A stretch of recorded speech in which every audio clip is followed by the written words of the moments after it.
Hello everyone, welcome back to my channel. Very good afternoon to all of you. Today myself Sudha Sharma going to start my new lecture, that is characteristics of research methodology.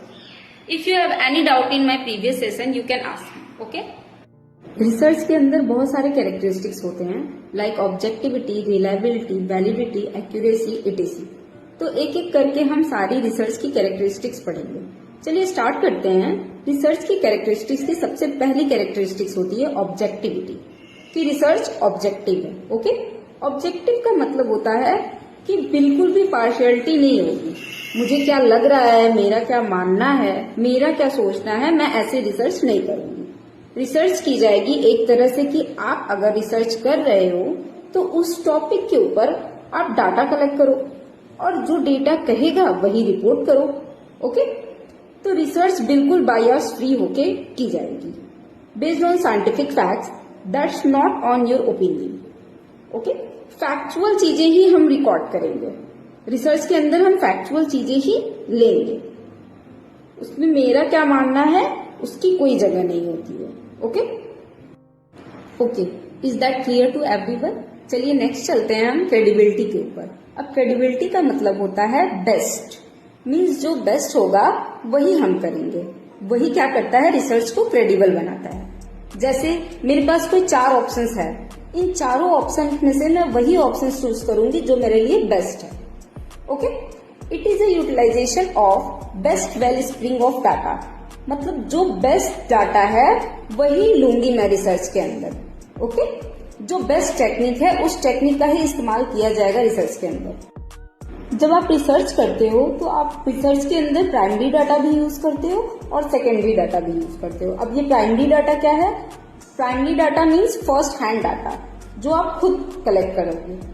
Secondary data means second hand data, जो किसी और ने collect किया है, बस आप उसे इस्तेमाल कर रहे हो।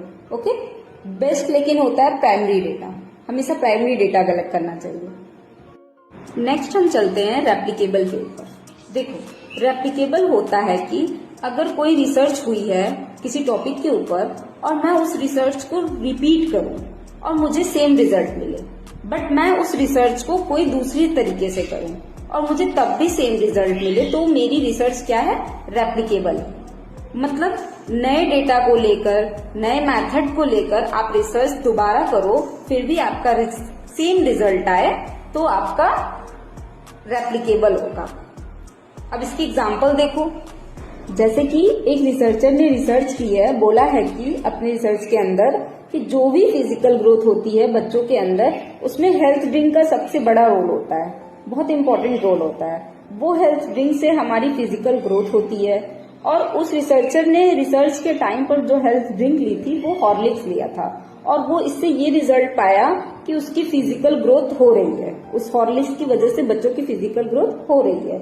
अब मैं जब दोबारा रिसर्च करूंगी तो मैं दूसरे बच्चों को लूंगी। जैसे उस रिसर्चर ने मान लो कि लिया होगा 12 से 16 साल तक के बच्चों को, तो मैं भी 12 से 16 साल तक के बच्चों को ही लूंगी, लेकिन दूसरे बच्चों को लूंगी और उस पर रिसर्च करूंगी और मैं बॉम्बिटा लूंगी।